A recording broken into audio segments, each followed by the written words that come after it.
Sabéis que nosotros dedicamos todo el mes de marzo a realizar diferentes actividades en torno, pues no solamente al feminismo, que se trabaja durante todo el año de forma transversal, sino bueno, actividades reivindicativas, formativas, alguna actividad lúdica que también hemos realizado.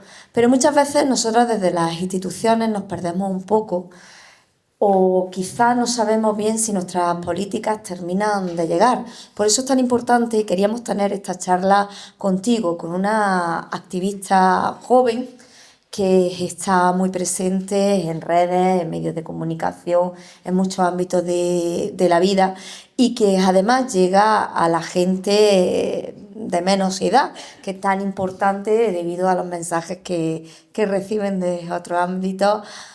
Es tan importante el trabajo que hacéis. Yolanda decía que eres del año 2000, con lo cual ya veis lo jovencita que es Carla. Pero es que Carla empezó muchísimo más joven. Y a mí me gustaría, Carla, que nos contaras cómo fueron esos comienzos y por qué decides tú empezar a hablar de estos temas. Es un placer estar aquí, la verdad es mi primera vez, así que me hace muchísima ilusión ir conociendo otras partes de Granada, porque sí que Granada ciudad la había visitado ya muchas veces, así que genial de poder estar en este centro cívico, que además es precioso, yo también lo tengo que decir.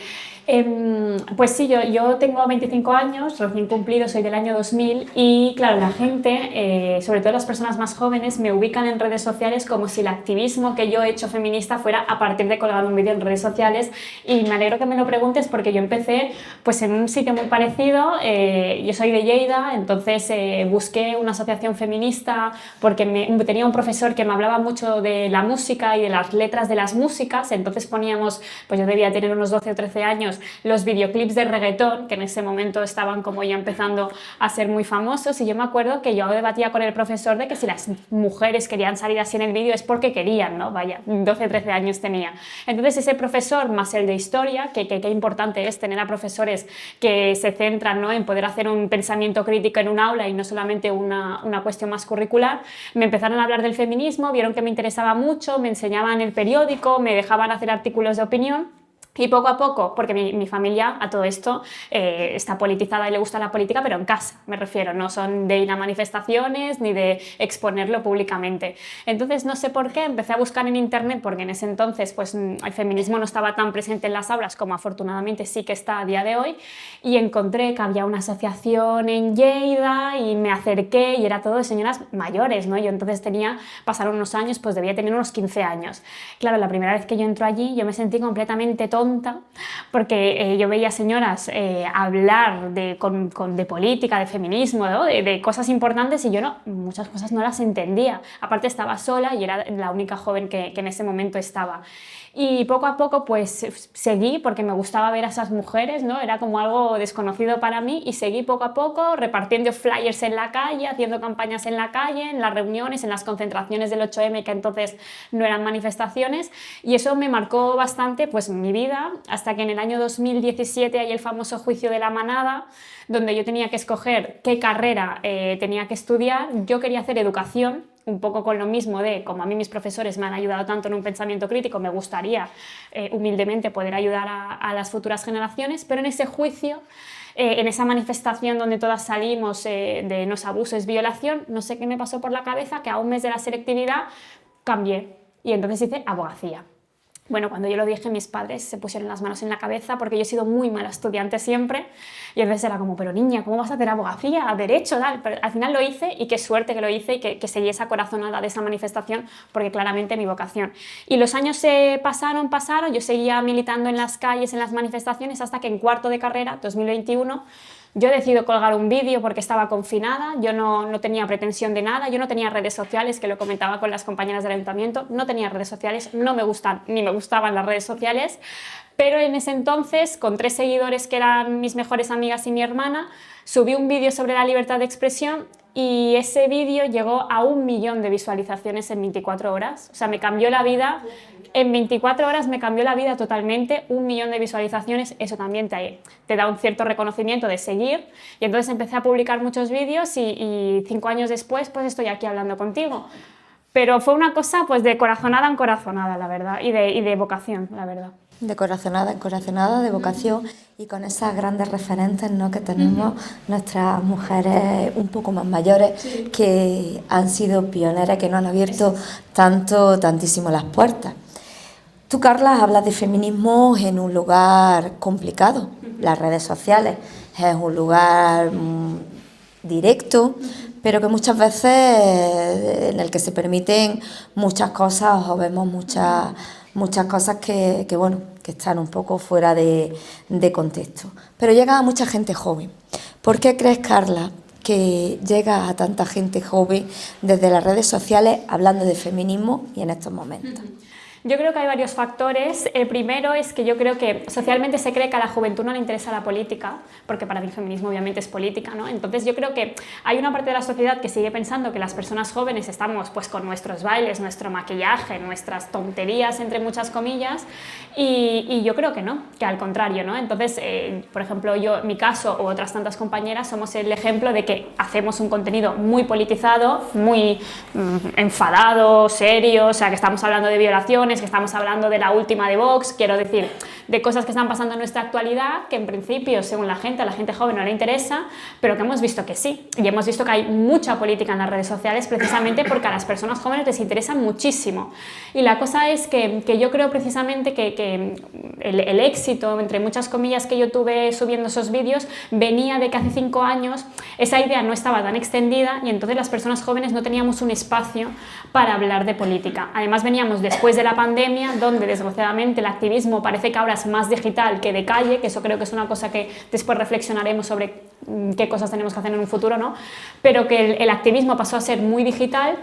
Y entonces empezaron a salir muchas personas hablando pues de política, de medio ambiente, de ecologismo, del fascismo, de 1000 temas, ¿no? Y yo creo que es esa cosa que en los medios convencionales no tenemos voces jóvenes, desgraciadamente, pero tampoco en el Congreso de los Diputados. A mí me gustaría ver una persona diputada de una veintena, ¿no? En la veintena creo que también es muy interesante poder tener esa perspectiva interseccional de todas las edades.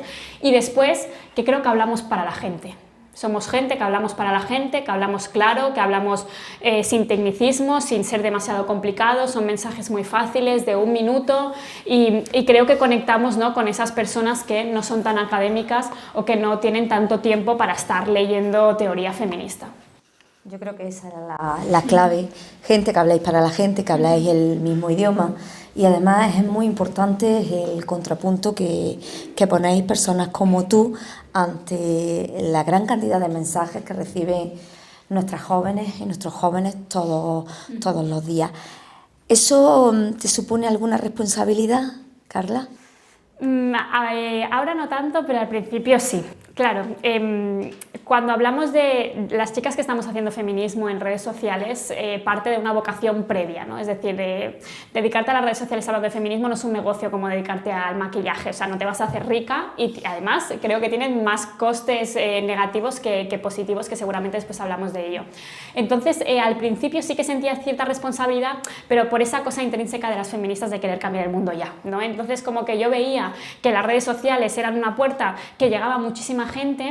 Yo me había sentido muy sola en mi escuela porque en esa época era la feminista y la pesada de clase, que era una, no como ahora que son la mitad o casi todas las chicas de los colegios. Entonces yo era la pesada de clase, que en redes sociales veo que tengo como un grupo de gente que no conozco y seguramente no conoceré nunca en muchas ocasiones, que se pensaban igual, que tenían las mismas ganas de cambiar el mundo, que había como esa cosa de decir, vale, que sí, que somos muchas personas, que somos miles, millones de personas que estamos en redes sociales con los mismos valores, ¿no? Porque desgraciadamente yo creo que la derecha y la extrema derecha hacen mucho ruido, eso no significa que sean más, ¿no? Pero sí que hacen mucho ruido. Y al principio sí que sentía mucha responsabilidad de querer hacerlo todo ya, de cambiar ya todo y demás, pero poco a poco, también con calma, los años, pues han pasado 5 años, empecé con 20, no había salido casi de mi casa. De 20 a 25, pues aunque solamente son 5 años, sí que noto que ha habido un cambio bastante importante, sobre todo de mi manera de querer hacer esta política, de exponerme, de que con las cosas en calma, ¿no? Creo que también podemos sosegarnos y pensar juntamente porque nos hace falta, ¿no? Sobre todo en el espacio feminista para avanzar. Entonces ahora no tanto, porque además sé que somos muchas y eso me tranquiliza, porque a veces las redes sociales te ponen como una idea de que estás sola y que solamente estás tú, pero después cuando veo que somos muchísimas y voy a sitios y veo tantas y tantas mujeres, es como, vamos bien, somos históricas, lo seremos siempre aunque nos digan que no y que hemos llegado demasiado lejos y que Vox se queje de que hacemos un acto feminista porque somos muy peligrosas y pensamos juntas, pero somos más y eso me reconforta. Bueno, la verdad es que todo lo que estás diciendo, totalmente de acuerdo, Carla. Cuando nosotras vemos un vídeo tuyo, vemos lo que tú grabas, muy bien, el mensaje que transmites, la reivindicación que haces, pero detrás de esos vídeos hay muchas otras cosas.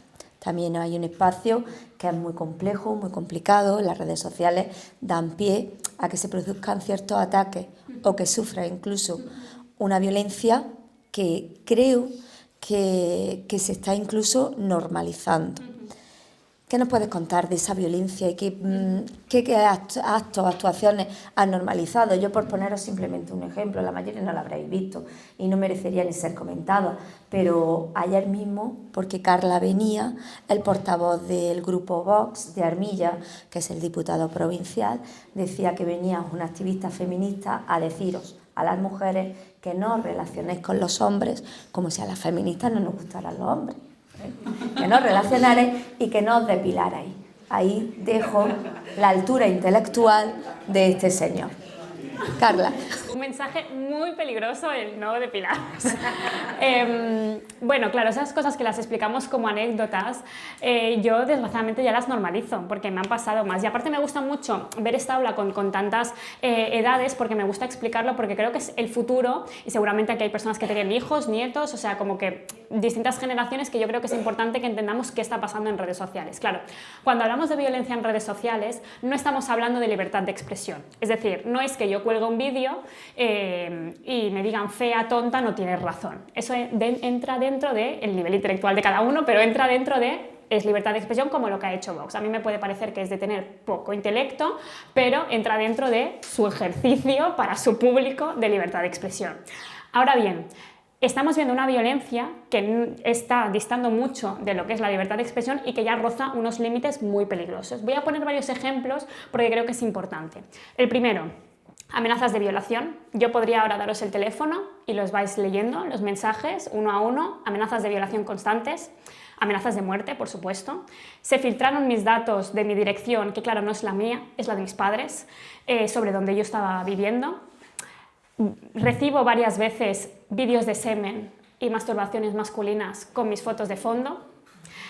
Está con inteligencia artificial mi cuerpo desnudo en redes sociales, cosa que denuncié y la policía me dijo que no podía hacer nada, por cierto. Y pasamos ya a una plana superior, que es Vox, señalándome en las últimas elecciones generales en su campaña electoral, donde hizo un vídeo que era precisamente su campaña electoral, poniendo mi imagen que la tiraba a la basura, ¿vale? Me aplastaba mi cara y la tiraba a la basura. Claro, eso, que yo lo veo y digo, qué poco nivel intelectual, lo que hace es normalizar que lo que ya estamos viendo en redes sociales, que son amenazas muy directas, que con el anonimato, por cierto, se multiplican, lo haga un partido que tiene 3 millones de votos y por lo tanto eso hace que haya muchas personas en la calle, especialmente chavales jóvenes, que se sientan con esa impunidad. Eso me ha pasado. Le explicaba a las compañeras del ayuntamiento que yo el año pasado fui a Extremadura y un poco lo que ha pasado hoy, que los de Vox han colgado un vídeo, jejejaja, nos podemos reír más de lo cutre que son, pero que en el caso de Extremadura fueron las juventudes que hicieron una convocatoria para reventarme un acto que hice en Extremadura en la universidad pública. ¿Qué pasó? Que se me presentaron 12 tíos encapuchados en la sala de la universidad. ¿Cuál es el debate? Me viene la organización de la universidad, que es la primera vez que a mí me pasaba, porque si yo había recibido mucha violencia, que es lo que tú dices, lo normalizo, porque hay una pantalla, y mira, desgraciadamente es mi día a día como el de tantas otras feministas, pero es la primera vez que a mí me pasaba en el terreno físico. Entonces, claro, yo entro en una sala con 12 tíos que literalmente iban encapuchados con gorras y con pasamontañas, alguno de ellos, que se pusieron todos en la fila de atrás y me preguntaron: ¿quieres que los echemos o no los echamos? Claro, en ese momento yo dije, no los echéis, porque van a tener un vídeo, lo van a colgar, hay mucha gente, es normal que entre todas nos queramos ayudar, se va a generar un ambiente violento. Yo estaba temblando a todo esto, o sea, también lo quiero decir y lo quiero, o sea, 23 años tenía, o sea, me refiero, es heavy, ni aunque tuviese 55, ninguna mujer tiene que vivir esto. Y en ese momento me vino la de la universidad y me dijo, mira, no te lo queríamos decir, pero te lo vamos a decir ya que tú has decidido que estos chicos estén aquí, que por cierto no pasó nada, pero estaban en la sala intimidando un poco la situación, que había una hilera toda llena de policías secretas. Yo eso no lo sabía. Los policías vinieron por las amenazas que ellos habían visto en las redes sociales. No lo pidió ni la universidad, ni lo pidió, evidentemente yo tampoco lo pedí porque en mi cabeza no entraba de que yo fuese a una universidad pública y tuviese que pedir a la policía, como hoy que también está por aquí, a ver que pase algo, ¿no? Entonces, esto lo que demuestra es que ser feministas ha sido una cosa que siempre ha sido un deporte de riesgo a nivel internacional y en nuestro país, pero que tenemos un montón de chicas que somos muy jóvenes, que subimos un vídeo porque nos gusta hablar, porque nos gusta debatir, porque queremos influenciar en la política pública y vemos que la contraposición a eso, un partido político y después todos sus séquitos amenazándonos, rozando ya lo que es la vulneración directa de derechos humanos. Porque claro, yo pienso, yo porque ese día tuve una buena gestión y un buen grupo que me ayudó a que esto pudiese pasar, pero ¿y si yo me pongo muy nerviosa y me encaro y nos ponemos a chillar? Que sabemos que allí no pasa una agresión física. Entonces, que eso también se hace en el momento en el que yo voy a denunciar una amenaza de violación y la policía me dice que me vuelva a mi casa. Y entonces cuando ya estamos normalizando todas estas amenazas, porque si ahora viniese un señor y me dijese te voy a violar, este señor la policía se lo llevaría. Pero en cambio, como pasa aquí, no pasa absolutamente nada. Y hace que sientan la libertad absoluta y la impunidad absoluta para presentarse encapuchados en una universidad pública encima, y que aquí no pasa absolutamente nada, pero que las chicas jóvenes que estamos, igual que muchas políticas, ¿no?, que lo han estado denunciando en estas últimas semanas, que tengamos que estar dando charlas con policía secreta. Claro, imagínate yo ese día que yo llamé a mi madre llorando, evidentemente porque soy humana, y le expliqué eso. Y mi madre me decía, pero ¿cómo puede ser? Claro, o sea, ¿cómo puede ser que una chica que solamente sube vídeos tenga que ir con policía secreta a dar las charlas? Y a partir de allí, pues efectivamente, todas las charlas que hago, hay alguna cosita de estas que suenan en redes sociales, que después la policía va mirando, tal, no sé qué, y que me doy cuenta que ser feminista es muy costoso y muy caro, sobre todo a nivel de salud mental. Es muy duro, sí. Es muy duro, porque además creo que muchas veces no somos conscientes de lo que pasan estas chicas tan jóvenes por hablar libremente de lo que piensan, que no es más que hablar de un movimiento social, económico y político que pide la igualdad entre mujeres y hombres. Carla, ¿por qué el feminismo y las feministas, sobre todo las más jóvenes, sois tan peligrosas o la ultraderecha os considera tan sumamente peligrosas? ¿Por qué? Pues yo creo que se están dando cuenta que su violencia no puede frenar un movimiento como es el feminista. Es decir, ellos constantemente están cada vez siendo más violentos, diciendo que la violencia de género no existe, diciendo que las denuncias falsas son muchísimas más, diciendo que hay muchos hombres que incluso se suicidan por culpa de las mujeres. O sea, cosas que me parecen tan peligrosas de jugar con estos argumentos, ¿no? Pero también en otros temas, negando el cambio climático, por ejemplo, o diciendo que Donald Trump es un referente. O sea, cosas que escapan de la locura, ¿no? Y ellos, que han estado muy cómodos siempre en este juego de la violencia, que van aumentando porque, claro, como ven que no pueden frenarnos, como ven que cada vez somos más, por supuesto, porque yo insisto que somos más a pesar de que ellos hagan más ruido, ellos tienen que ir sumando la violencia. Y a eso se suma que nos dan una poderosísima herramienta, que es esto de aquí, que a pesar de que tiene sus fallos y a pesar de que está infecta de fascistas, es una realidad también hace que de la otra parte haya chicas como yo, que de forma muy democrática, además porque las redes tienen ese punto democrático, estemos haciendo activismo feminista que de otra forma nadie nos escucharía, porque en mi caso yo vengo de una familia que mi madre es cajera del supermercado, es decir, democratiza mucho el debate público de que haya muchas chicas que actualmente tenemos cierta voz gracias a esto, ¿no? Y eso a ellos les supone un peligro.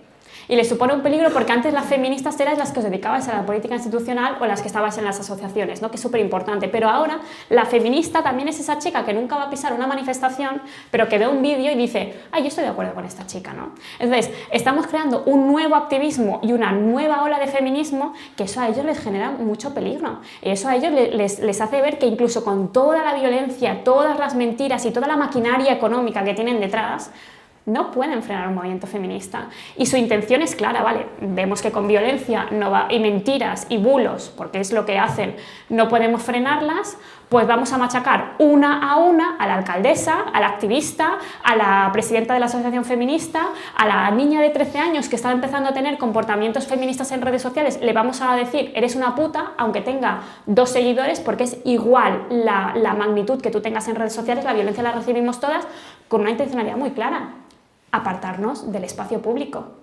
Porque evidentemente tener que aguantar constantemente este acoso, esta violencia, bueno, telita marinera, ¿no? Pero la intencionalidad es clara. 1, apartarnos del espacio público. 2, corregirnos. Es decir, mira, ¿ves lo que le estamos haciendo a esta chica de redes sociales que tanto te gusta a ti? Pues si tú hablas, te vamos a hacer lo siguiente. Y la tercera cosa, y más importante, y creo que lo tenemos que empezar a decir, están atentando directamente contra la democracia. Porque lo que no quieren es que las mujeres formemos parte de la política, especialmente las mujeres feministas, de la política y del espacio público. Entonces, las campañas de violencia que son extremas que ejercen, lo hacen exclusivamente para que tengamos tanto miedo, y normal que lo tengamos, para callarnos, o bien para corregir mucho nuestro discurso, y entonces, claro, ya no somos feministas peligrosas, porque ya casi no hablamos. Y eso es lo que hacen. Eso es lo que a ellos les gustaría, que nos habláramos y que no seamos ese contrapunto y ese dique de contención que siempre ha hecho el feminismo con las políticas de ultraderecha. Estamos en un momento en el que escuchamos continuamente que ¿qué más queréis las feministas? Ya lo habéis conseguido todo, ¿a dónde queréis llegar? Pero ¿qué más derechos queréis? Si ya trabajáis en la calle, os dedicáis a lo que queréis, pero realmente sigue habiendo muchas diferencias entre hombres y mujeres. Hoy, en el año 2026, sigue siendo esto una realidad. ¿Cuáles crees tú que son los nuevos retos del feminismo en este siglo XXI, en este año 2026? ¿Y cómo se pueden afrontar esos retos, Carla? A mí me hace mucha gracia porque cuando nos dicen ¿qué más queréis? Habéis llegado demasiado lejos, puedes votar, abrirte una cuenta bancaria, trabajar y hablar, es como que le tenemos que decir muchas gracias, oye, muchas gracias por tratarnos como personas, ¿no? O sea, como que ellos lo ponen con ejemplos que me parece como muy fuerte. Ahora está muy de moda también, que me dicen mucho en los vídeos, que dime un derecho que los hombres tengamos que las mujeres no. Claro, que es como todo el rato ellos con la Constitución en la mano, ¿no? O sea, es como que, bueno, señor, las mujeres, cada 2 horas hay una denuncia por violación, hay 1.300 mujeres asesinadas, ojo, desde 2003 en nuestro país por violencia de género. Y antes de ayer subía un vídeo haciendo un recopilatorio de todas las agresiones que se habían denunciado, ojo, que no es que las únicas que sean, sino que se habían denunciado en una semana, y claro, el vídeo era casi infinito, porque se habían denunciado tantas violaciones, redes de pederastia, redes de prostitución, había tantas cosas que habían pasado en esta misma semana, uno que incendia un piso con la mujer dentro, el otro que mata a la niña, o sea, como tantas cosas en una semana que me horrorizó, ¿no? Porque hemos normalizado mucho, como tú bien decías, la violencia, pero también el abrir la televisión cada 2 o 3 días y nueva víctima de violencia de género, ¿no? Un número más, de las 1.300, por las 1.300, uno, ¿no? O sea, como que bastante fuerte por ese aspecto, como incluso estamos deshumanizando un poco la violencia, porque si no fuese violencia de género o machista y fuese otra, sería considerado terrorismo. Pero de momento, como en las mujeres, pues no. Entonces, ¿cuáles son los retos? Yo creo que hay varios. La primera, nos viene una ola reaccionaria muy fuerte. Entonces, creo que aquí tenemos que legislar las redes sociales, porque no solamente por las mentiras y los bulos y lo que están haciendo en redes sociales, sino también para proteger a las mujeres que estamos en estas mismas redes sociales. Una cosa como el anonimato, yo creo que se tendría que mirar si tendría que existir o no, porque yo creo o no concibo que las futuras generaciones se estén educando en un campo digital, que nos guste o no, se están educando en ese campo digital, y que suban un vídeo bailando, cantando o hablando de política y algún comentario sea puta o una imagen de un hombre desnudo o cualquier cosa, ¿no? Entonces creo que tiene que haber una protección extrema de las mujeres en redes sociales y de limpiar el fascismo de las redes sociales, porque creo que el concepto de libertad de expresión también lo hemos vulnerado muchísimo. O sea, libertad de expresión no es ser un nazi. Eso para empezar. Y lo segundo, que no puede ser que siempre lo primero que haga la derecha, la extrema derecha en sus políticas sea recortar el presupuesto en igualdad. Porque ese recorte en el presupuesto de igualdad afecta a más cosas, afecta a que la asociación de mujeres no tenga un espacio, afecta a que no haya puntos violeta, afecta a que no haya los centros públicos donde van las víctimas a denunciar, hace que los juzgados de violencia de la mujer estén colapsadísimos, es decir, afecta a toda una estructura que hace que las mujeres no denunciemos y no hacemos la voz. Entonces yo creo que los grandes retos, que hay miles, pero para mí uno es las redes sociales, controlarlas y regularlas, y la segunda cosa es establecer un sistema político, judicial, político, que sirva para que una mujer pueda ir a denunciar las violencias que recibe y que no se la juzgue, ni que se le diga que vete a casa, que esto no es un delito, ni que cuando tiene que estar en el juzgado parece que es ella la que tiene que mostrar que es víctima. Y esto yo, como tú muy bien has dicho, he sido abogada, o sea, soy abogada, lo que no ejerzo, y yo hasta que no pisé un juzgado y vi cómo realmente era un proceso. Aparte lo he visto desde las dos partes, lo he visto como abogada y lo he visto ahora cada vez que recibo una violencia y la voy a denunciar y me dicen que me vaya a casa, ¿no? Y me parece horroroso porque me duele tanto ese argumento de las denuncias falsas, de que una denuncia de un hombre te arruina, o sea, una denuncia a un hombre le arruina la vida, o que, venga, denuncias una violación y te pasas 20 años en el calabozo, que pienso, jolín, necesitamos una estructura muy fuerte para que las mujeres necesitemos y podamos denunciar, si queremos, de forma totalmente libre y digna, porque solamente así podremos ponerle nombre a las violencias que recibimos y podemos avanzar, porque ellos lo tienen claro. Si las invisibilizamos y no se nombra, pues no existe. Porque parece que ahora existe la violencia de género. No, la violencia de género ha existido antes del 2003, o sea, no empieza el 1 de enero del 2003, que es cuando se hizo la ley. Efectivamente.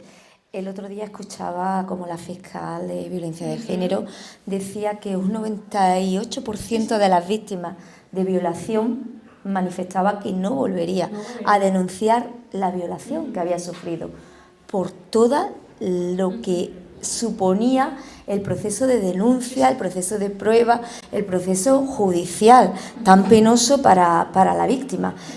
Decían las víctimas que intentarían pasar página sin volver a denunciar esa violación. ¿A ti te parece que se ejerce más violencia en la calle o en las redes, Carla? Aparte de esa violencia institucional, que como tú dices, que vayas a denunciar, ¿cuántas víctimas de violencia de género? Nosotros lo vemos en el ayuntamiento todos los días, que van a denunciar y no se les atiende por parte de los cuerpos de seguridad del Estado. Se les dice que intente arreglarlos en casa. Afortunadamente tenemos grandes profesionales en el Centro Municipal de Atención a la Mujer que la acompañan en ese momento si le tienen que tomar la denuncia. Pero no sé, es que reflexiono sobre eso y no sé realmente dónde se está produciendo más esa situación. Pues es una gran pregunta y además, si me permites, antes lo que decías de la fiscal de sala, claro, ojo qué grave es que una fiscal diga, y no cualquiera, de sala de violencia contra la mujer. O sea, no es una feminista, no es un alcalde, es la fiscal que diga que el 100% de las mujeres que denuncian una violación no lo volverían a hacer por el calvario judicial que reciben. Y estas declaraciones han pasado por alto. O sea, estas declaraciones las comentamos nosotras porque estamos enteradas del tema, pero qué grave es que una fiscal vaya a decir que el 100% de las mujeres que denuncian una violación no lo volverían a hacer, independientemente de si ha sido condena o absolución, independientemente. Es algo tan grave que a mí de verdad me hace ver que estos espacios son tan importantes, igual que los de las redes sociales, igual que haya mujeres en política, porque no podemos dejarle el mundo en manos de señores que, a pesar de tener estas declaraciones, siguen negando que existe la violencia de género o la violencia machista, ¿no? Y sobre si se recibe más violencia en redes o en la calle, claro, esta comparativa, que yo la pienso mucho, es hasta cierto punto puede ser de mal gusto, ¿no? Porque pienso, claro, ¿quién soy yo que yo recibo esta violencia en redes sociales para decirle a una mujer que la han violado o que la pegan que lo mío es más grave? Claro, yo entiendo que es la misma violencia, es una violencia machista, pero el punto de gravedad obviamente no puede ser el mismo. Yo creo que lo que las redes manifiestan y enseñan es que la violencia, lejos de erradicarse como creíamos, se está transformando. Entonces, para mí no es que haya más o menos, yo creo que hay exactamente la misma. Lo que pasa es que en las redes sociales, con el anonimato, con la capucha esta de que no saben quién eres, hay una ferocidad, una salvajada que no vemos, afortunadamente, tanto en las calles. Porque claro, en las redes sociales tenemos que estar pensando que es todo el rato. todo el rato, 24 horas, 7 días a la semana. No hay ni un día de descanso, no hay minuto de descanso, porque son tantos señores organizados en agredir a las mujeres digitalmente, que es algo feroz, es algo salvaje, y que hay una nueva herramienta como la inteligencia artificial. No te preocupes, que mientras tú estás buscando si te tienes que tomar ibuprofeno o paracetamol, yo estoy desnudándote con esa misma inteligencia, ¿no? O sea, es como ellos encuentran cualquier sitio para poder ejercer esta violencia. El otro día leía un artículo que decía que la policía estaba alertando sobre todo a los padres y a las madres de que los videojuegos que jugaban en el ordenador, ojo, porque había una red de pedófilos detrás que antes estaban más apartados en la web, en la deep web, ¿no? Donde tenían que buscar y encriptar la red para hacerlo, no era más difícil de llegar a ese acceso, pero que la policía estaba diciendo que ya esto pasaba en el videojuego que tiene tu hijo en el teléfono, o sea, sin ningún tipo de control. Entonces, obviamente, no podemos poner el mismo esquema que a mí me digan que ojalá me violen con una violación real, pero claro, qué peligro también deshumanizar las amenazas en redes sociales, porque pueden pasar efectivamente en el mundo real. Además, me gustaría mucho que se analizase de estos agresores qué contenido consumen en redes sociales. Me encantaría que esto en los próximos años fuese como una nueva línea de investigación, ¿no? Porque yo me doy cuenta que cuando he hecho charlas, sobre todo en institutos, que he hecho muchas, cuando me levantan la mano los niños allí a ver si me pueden dejar en evidencia y les pregunto cuáles son sus referentes, ¿qué te piensas que me dicen? Pues el que es antifeminista, el que dice que la violencia de género no existe y el que dice que por culpa mía y tuya, porque estamos aquí haciendo política de feminismo, él no va a entrar al cuerpo de policía porque estamos nosotras regalándole las plazas a las mujeres. Es decir, es una violencia que parece muy sutil, pero que afecta gravemente al mundo real, ¿no? Y lo estamos viendo, y no hay mayor comprobación que esa, que están aumentando las violaciones grupales en menores de edad. Es decir, que el agresor y la víctima son menores de edad. Entonces, ¿de dónde nace eso? Pues eso nace de lo que consumen la pornografía más las redes sociales y todos los discursos que están teniendo en redes sociales. Por eso creo que, a pesar de que obviamente no se puede poner en el mismo esquema, yo creo que van de la mano, vamos, son uña y carne, y que eso genera el caldo de cultivo perfecto para que haya más violencia. Porque lo de las violaciones grupales hace como 5 años que está saliendo, casualmente después de la manada y casualmente después de que las redes sociales empezasen a hablar de esto como si, claro, anda, pobres.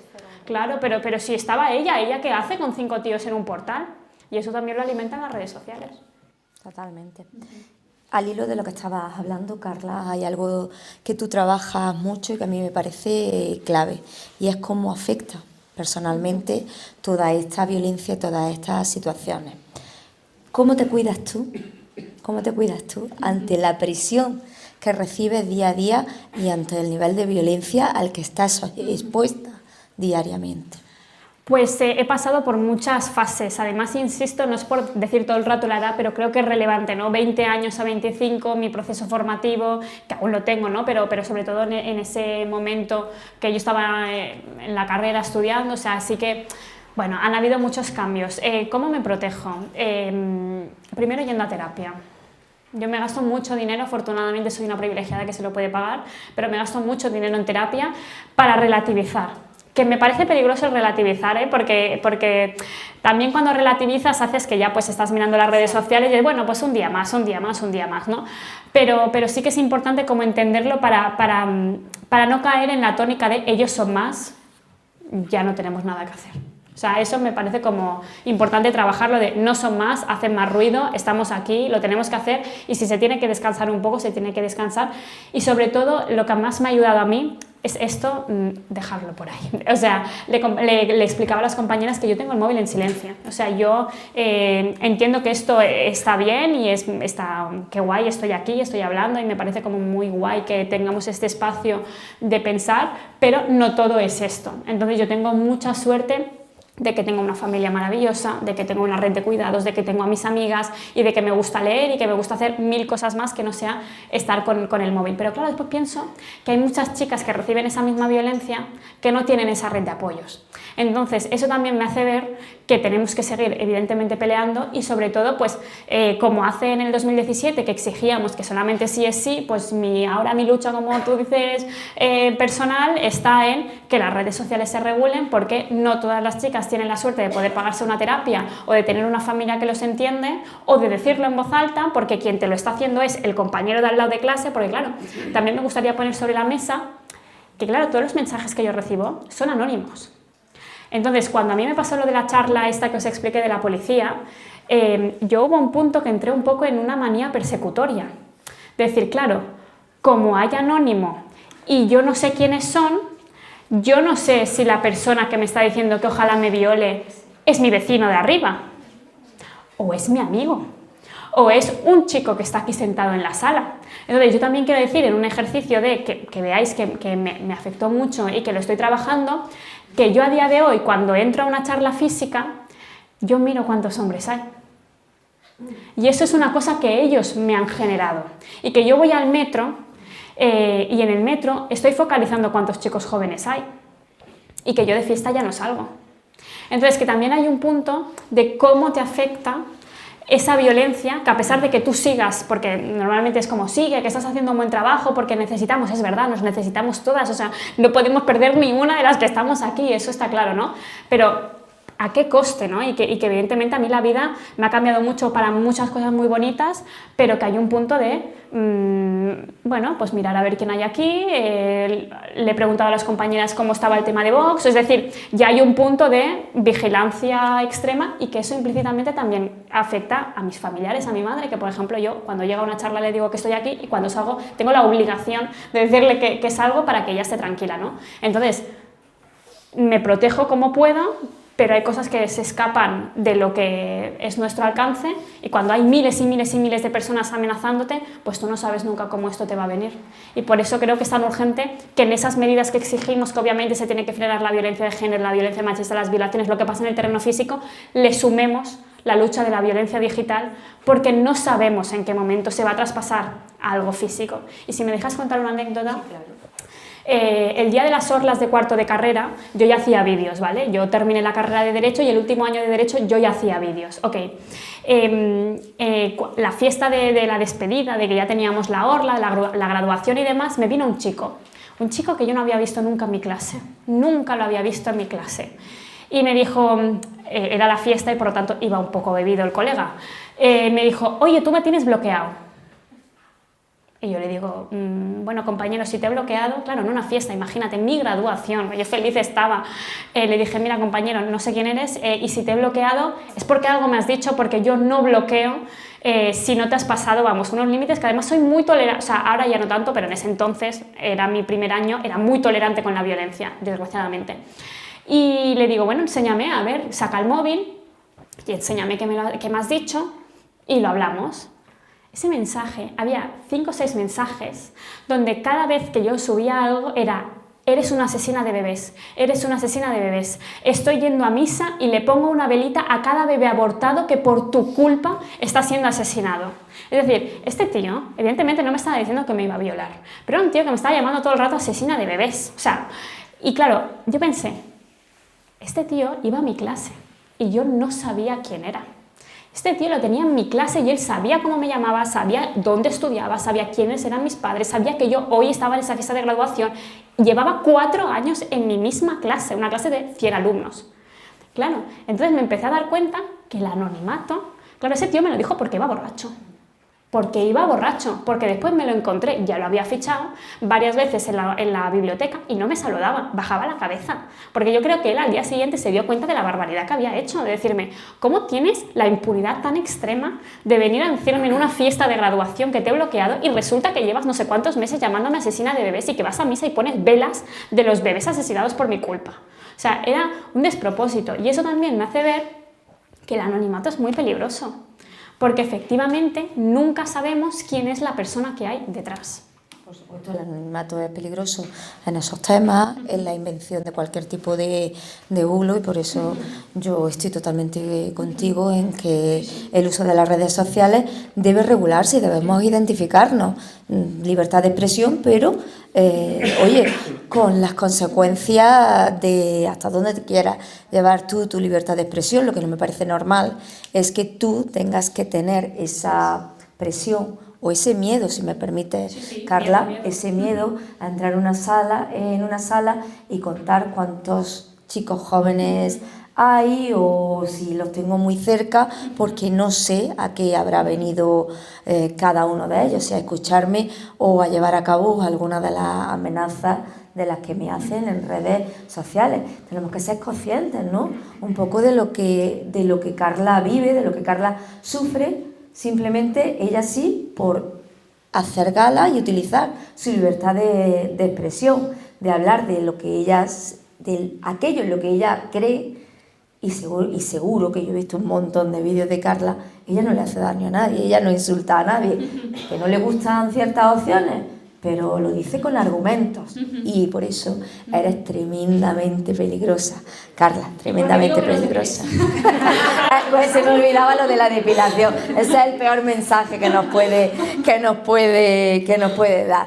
Carla, nosotras trabajamos mucho en Armilla, lo intentamos trabajar mucho con la gente joven, porque estamos viendo una involución, y en los temas de igualdad esa involución nos preocupa, nos lleva preocupando mucho tiempo especialmente.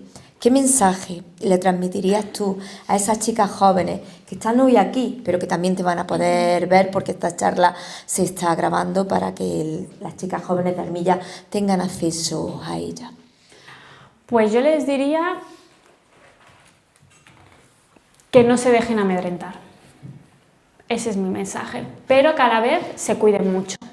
Es decir, creo que no es incompatible una cosa con la otra. Que nos tenemos que cuidar mucho, que tenemos que tener una red de apoyos, que nos tenemos que colectivizar en el plano físico. Yo no tengo ningún tipo de duda que eso es lo más importante que tenemos que hacer, estar en el espacio físico, pero a la vez que no sientan miedo por levantar la mano en clase o por exponer su idea en redes sociales, que yo sé que es muy duro y lo sé de primera mano, como tantas otras compañeras que estamos en redes, y que si a veces no tienes ganas de posicionarte o de decir algo o lo que sea, no lo hagas, pero que eso no impida que en tu ejercicio personal tú sigas haciendo tu activismo. Es decir, ahora sobre todo en las personas jóvenes nos creemos que hacemos más trabajo por colgar vídeos, o somos más activistas o hacemos más por estar en redes sociales. Ojo con esto, es verdad que hay mucha visualización en redes sociales y eso lo dicen los números. Un vídeo de cualquier compañera que estamos aquí en redes sociales llega más que una comparecencia del presidente del gobierno. Ojo, o sea, estamos hablando de números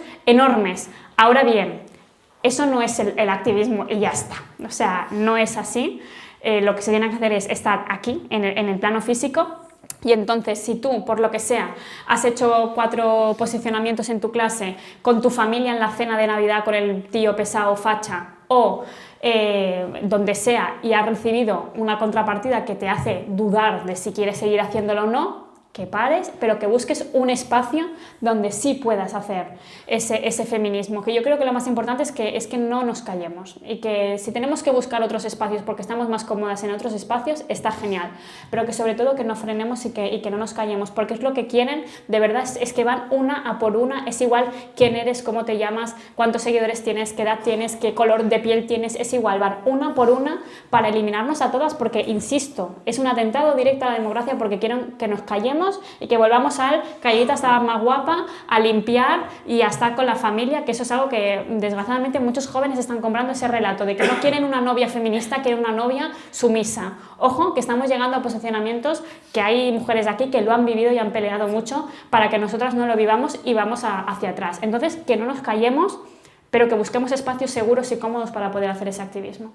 Y un mensaje para los chicos jóvenes. Ay, los chicos jóvenes.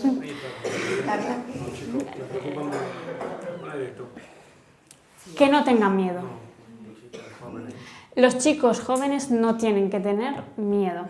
El feminismo no va contra ellos, el feminismo los ayudará a ser más felices, a tener mejores relaciones sexuales, a tener novias que lo quieran más, porque van a ser hombres vulnerables, van a ser hombres que pueden hablar de sentimientos, van a ser hombres que pueden mostrar su esencia humana, que es tener emociones, que no sientan miedo porque tienen una pareja mujer que es activista, que habla, que alza la voz, que está politizada, que gana incluso más dinero. No podemos, o sea, tenemos que dejar esa competencia competencia entre hombres y mujeres. Los hombres, de verdad, vais a ser más felices con el feminismo porque se os va a quitar una losa enorme, que es que todo lo tenéis que hacer vosotros. Que no tengáis miedo, que el feminismo no va en contra de vosotros. Incluso aquellos hombres, sobre todo jóvenes, que a partir del tema de la ley del solo sí es sí, el consentimiento, el deseo, que se empezó a hablar de qué eran agresiones sexuales, si han visto que han tenido alguna actitud reprochable en su intimidad, lo valiente es reconocerlo y cambiarlo, porque las feministas no queremos las cárceles llenas de hombres, al contrario, los queremos todos libres, pero en igualdad de condición. Y yo creo que eso es lo importante y lo que tienen que entender, que el feminismo también es para ellos, para que ellos sean más felices.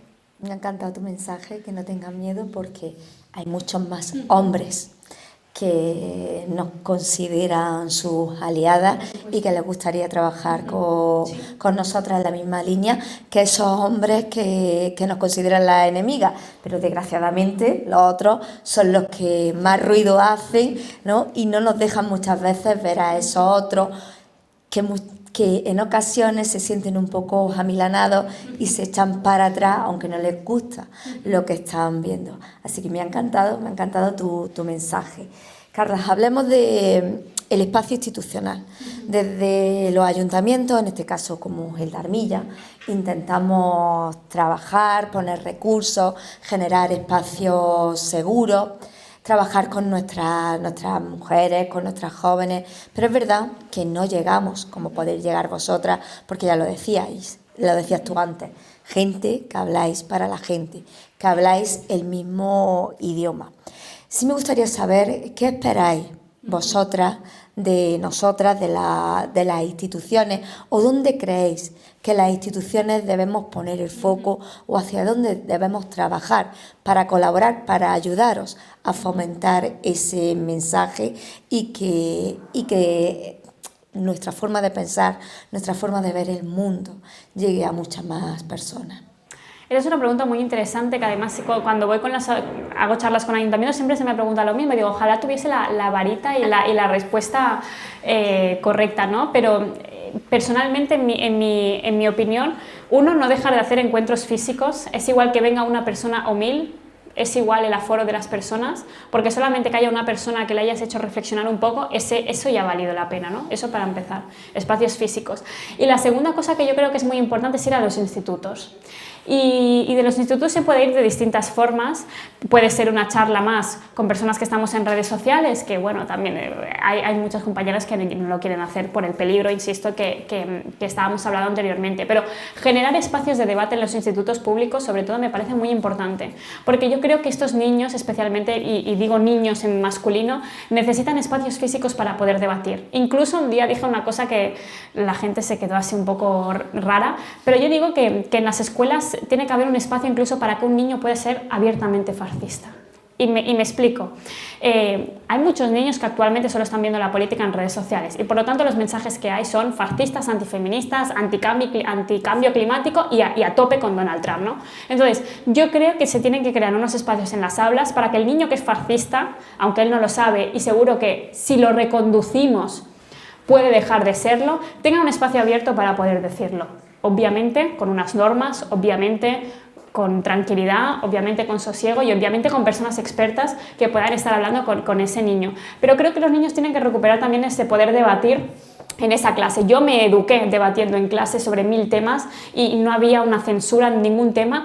También es verdad que no había los posicionamientos que hay actualmente. Pero yo creo que hacer que en los institutos haya momentos de debate. Yo cuando voy a hacer una charla, yo estoy hablando 40 minutos. Yo he llegado a estar 2 horas y media en institutos, 2 horas y media haciendo solamente turno abierto de preguntas. Me acuerdo una vez que fui a un pabellón, era enorme, para hacer ciclos formativos, que claro, era de informática, por lo tanto estaba todo lleno de hombres, que estuve 2 horas y media contestando, desde el presupuesto de igualdad hasta las plazas de policía, hasta lo de que si ahora llamo yo a un señor que me ha violado va a dormir en el calabozo, hasta que 1000 cosas más, ¿no? Entonces me parece tan importante que puedan tener ese espacio, porque yo obviamente no convencía a esos 200 señores seguramente que estaban allí, pero vino chicos, de hecho el primero que me levantó la mano, que me habló fatal, que me dijo que había visto todos los vídeos donde se me insultaba y que tenían razón, bla, bla, bla, bla. Después de 2 horas y media, ese tío vino a hablar conmigo y me dijo, oye, me has caído mejor de lo que me esperaba y me has hecho reflexionar. Solamente por eso mereció la pena en absoluto. Porque cuando ven a personas en igualdad de condición, pueden tener esos posicionamientos más fascistas, porque no dejan de serlo, pero que ellos no se representan como tal, no consideran que lo sean. Entonces yo creo que desde las instituciones, tener esos espacios físicos y después poderlos trasladar en los institutos, e incluso después poder explicar, ni que sea muy cortito en cada aula, que si alguna chica en algún momento tiene algún problema, pues está la asociación tal, está el centro cívico tal, está tal, para que tenga la información, yo creo que es súper importante, de verdad. Porque sí que me doy cuenta que hay muchas chicas que después les pasan cosas y no saben dónde ir. Y eso creo que también es responsabilidad de las instituciones poder ir aula por aula y poder explicarlo. Por lo que sea, ojalá no pase nunca y nunca la tengamos que ver, pero que si pasa, que sepa que hay una asociación feminista que puede denunciarlo. Me quedo con esa idea de que las chicas siempre sepan dónde deben acudir en cualquier momento, y eso que tú has detectado en las aulas, que tú dices que es de igual a igual, da igual. Yo llevo mucho tiempo yendo a los centros educativos, a los institutos, a hablar de igualdad, de feminismo. Antes te escuchaban y ahora están de uñas. Piensan que vas a atacarlo. Cuesta mucho. Cuesta mucho el que se relajen y puedan hablar de tú a tú, porque lo primero que piensan es que vas a quitarle, hombre, el que quiere seguir manteniendo sus privilegios, pues obviamente se tiene por qué sentir atacado, pero piensan que vamos a quitarles algo y nada más lejos de la realidad. Yo he vivido también eso y lo veo como ha cambiado totalmente. 100%, pero cuando pasa esto, que yo hablo con muchos institutos y me dicen que están desesperados, sobre todo las profesoras, que son las que más intento hacer este tipo de actividades, que están desesperadas. Yo me acuerdo que fue a un instituto público de mi ciudad, justamente de Lleida, que fue un horror de charlas. Tú sabes, esas charlas que yo quería llorar, yo me quería ir a mi casa, pero yo aguanté, primero porque estaba trabajando y segundo porque había mi padre que me estaba mirando y me decía, Carla, cálmate y sigue, porque fue un sitio tan hostil. Estuve muchos meses después de esta charla sin hacer charlas en institutos, pero muchos, porque fue algo horroroso, se me insultó, bueno, fue algo horroroso, la verdad. Pero cuando terminé esa charla, yo al brote del llanto, porque mis padres intentan siempre acompañarme, vinieron las chicas, porque claro, en el turno de preguntas no habló ninguna chica, eran todos chicos y eran con este tono desafiante que tú comentas. Pues cuando terminó la charla, que yo salí devastada, vinieron un grupo, pues no sé si había 10 niñas, que me dijeron, mira Carla, es que lo que tú has vivido lo vivimos nosotras cada día del año, y me alegro que al menos hayas estado tú para contestar, porque nosotras ya ni contestamos, o sea, nosotras ya ni hablamos ni escuchamos. Entonces eso también me hace reflexionar que nos enfocamos mucho en los reaccionarios, pero después pienso, claro, los reaccionarios son 4 en una aula, 4 o 15, me da igual, hay una aula de 35 alumnos, de 30, y pienso, ¿y en esa otra mitad que no habla? ¿Y en esa otra mitad que no levanta la mano? ¿Y en esa más que otra mitad? Porque cuando yo voy a hacer charlas los que hablan son 4. Pienso, tenemos que seguir haciéndolo, porque tal vez el que nunca habla, la chica que nunca va a hablar y nunca va a levantar la mano, al menos ha visto que hay una alcaldesa, que es la primera encima que lo está haciendo, por lo tanto las mujeres también pueden estar en política, o que está una tía que un día subió un vídeo y está dedicándose a eso, o tantas otras mujeres que pueden hacerlo, ¿no? Entonces yo siempre creo que nos enfocamos en los reaccionarios porque, insisto, hacen mucho ruido y se cree que son más, pero yo después pienso en toda la otra aula y pienso, claro, no, si había 25 personas que yo ni me las he mirado porque estaba con esos 4. Pero digo, bueno, tal vez de esas 25 personas, 10 han estado reflexionando y han cambiado la opinión. Y para mí ese cambio silencioso es más importante que el ruidoso. Seguro que sí. Y Carla, antes de darle la palabra al público que hoy nos acompaña, para que tengáis oportunidad de preguntarle a Carla aquello que consideréis oportuno, sí me gustaría, pensando en el futuro más inmediato, resumiendo en una idea, ¿hacia dónde debe dirigirse el feminismo en los próximos años, los años más cercanos? Eso estoy pensando todo el rato en lo que tú me acabas de preguntar. Esta mañana cogía el avión y me ha tocado con una chica que hemos estado todo el avión hablando de esto. ¿Hacia dónde íbamos? Porque mira, estábamos hablando de eso. Hacia la unidad. Con una palabra clarísima. El único camino en el que podemos hacer frente a lo que nos viene delante, a esa ola reaccionaria que es de Vox, pero que el Partido Popular está comprando y que en redes sociales la estamos viendo, es la unidad. sea, tengo una necesidad, casi que me acuesto y me despierto pensando en eso, en que la izquierda, y por lo tanto el feminismo, deje de lado matices, deje de lado egos, sillas, colores políticos, me da igual el qué, y se una. Porque lo que nos une y el objetivo lo compartimos.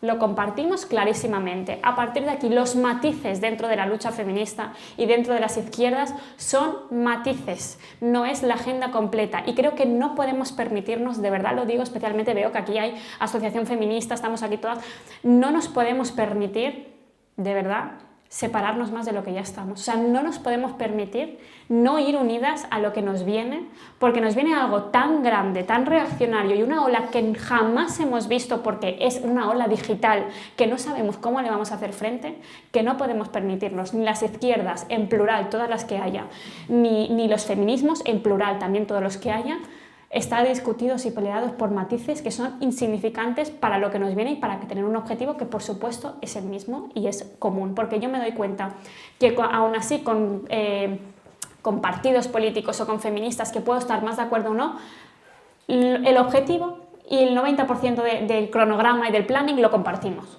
Por tanto, ese 10% ya lo hablaremos en otro momento que no tengamos a esta gente aquí delante. Así que unidad, unidad y unidad. Bueno, habéis visto, ¿no?, que da alegría escuchar a una chica de 25 años que además nos hace ser optimistas y pensar en que hay futuro y que el futuro pues va a ser sobre todo feminista y va a ser un futuro democrático, porque sin feminismo no hay democracia posible en ningún estado.